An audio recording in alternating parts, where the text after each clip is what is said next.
At the twilight of the 15th century, Florence, known to scholars as Florentia, was a city glowing with art, wealth, and Renaissance brilliance. Yet beneath its beauty, a storm of fear, prophecy, and moral rebellion was rising. At the center of this upheaval stood a Dominican friar named Girolamo Savonarola, a man without soldiers, titles, or political power, yet feared more than any army. His weapon was not steel, but words, sermons so fierce and apocalyptic that they shook the very soul of the city. Savonarola first arrived in Florence in 1482, unknown to most, but within years he became one of the most explosive figures in Italian history. He preached not about inspiration or enlightenment, but divine judgment. According to him, God's wrath was not distant, it was already approaching. Italy, he warned, had drowned itself in vanity, tyranny, and spiritual decay, and Florence would pay the price unless it repented. He condemned the wealthy nobles who flaunted their luxuries, challenged the powerful Medici family that ruled the city, and even accused the Pope himself of corruption. These were not whispered opinions, they were thunderous accusations delivered from the pulpits of San Marco and Santa Maria del Fiore, where massive crowds gathered to hear him speak.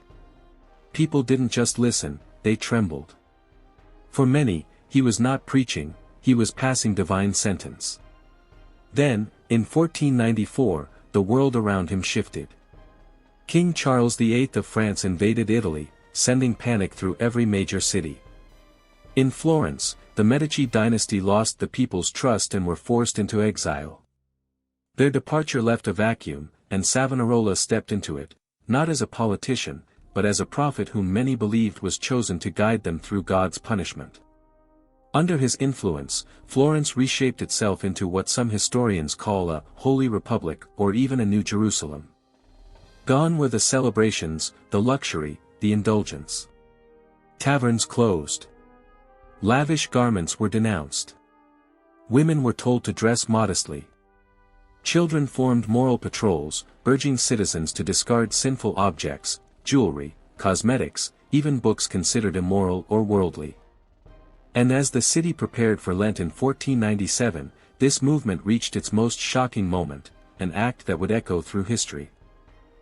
In the heart of Florence's Piazza della Signoria, Savonarola's followers constructed a towering wooden pyre, a massive pyramid stacked not with ordinary fuel, but with the symbols of Renaissance beauty itself.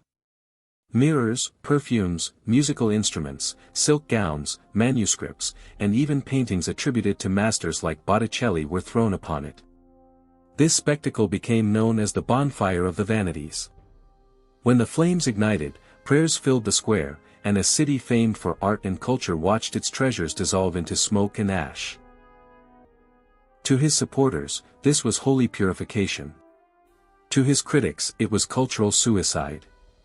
But the most dangerous fire Savonarola ignited was not in the streets, it was his direct challenge to the highest authority in Christendom, Pope Alexander VI, Rodrigo Borgia. From the pulpit, he accused the Pope of greed, corruption, and buying the papal throne through bribery. He declared that the Church itself needed cleansing. These were accusations no priest, no matter how loved, could make without consequence. By 1497, the tides shifted. The same people who once viewed him as Florence's prophet began questioning his failed predictions and rigid rule. And when he refused a formal summons to Rome, the conflict exploded. Pope Alexander VI excommunicated him on May 13, 1497, condemning him as a heretic, a schismatic, and an enemy of the Church. Savonarola rejected the decree, claiming a corrupt pope had no spiritual authority over a servant of God, but his defiance only fueled the backlash. Inside Florence, alliances crumbled. Wealthy merchants resented his attacks on luxury. Artists despised his destruction of culture. Political leaders feared the instability his sermons created. Even former allies drifted away, exhausted by his uncompromising rule. The city began to boil with frustration. Then came the breaking point. In early 1498, Savonarola agreed to a medieval trial by fire, an attempt to prove divine favor. His supporter, Fra Domenico da Pescia, was prepared to walk through flames in the same piazza where books and jewels had once burned. Thousands gathered on April 7, eager for a miracle. But before the flames could be lit, a storm tore across the square.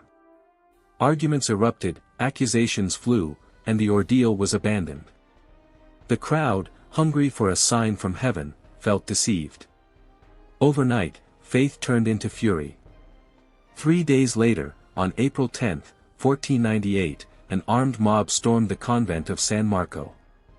After a short siege, Savonarola and his closest companions, Fra Domenico and Fra Silvestro Maruffi, were captured and delivered to the authorities.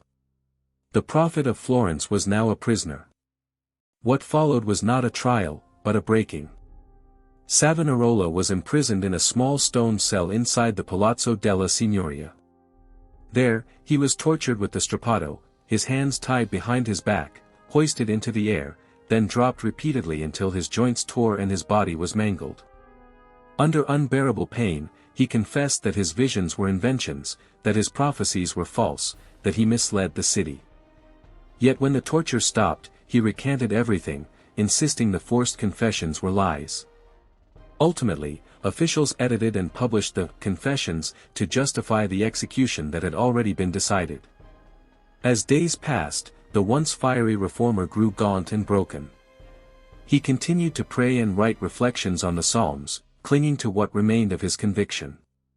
But to the authorities, he was no longer a visionary.